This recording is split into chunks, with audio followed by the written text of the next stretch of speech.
si nous parlions d'Emmanuel Macron, l'itinérance d'Emmanuel Macron, qui quand même, pour la première fois, je crois que seul De Gaulle avait fait la même chose, partir comme ça pendant plusieurs jours, ne pas rentrer à Paris, rester avec les Français là de l'Est et du Nord de la France. Est-ce qu'il a raison de faire ça? Est-ce qu'il devrait faire ça un peu plus souvent d'ailleurs? Moi je trouve que ça serait pas mal parce qu'il va au contact des Français, il se fait alpaguer, comme on dit, parfois houspiller, parfois encourager, mais au moins le contact. Et là, il aime ça, il fait ça pas trop mal. L'itinérance d'Emmanuel Macron auprès des Français, est-ce une réussite ou un fiasco? Vous nous dites 3216rmc.fr.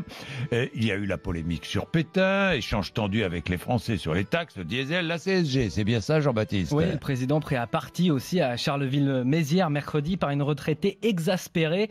Pourquoi vous nous massacrez, moi et mon mari? La colère des Français parasite l'essentiel du message présidentiel, estime le politologue Bruno Cotresse.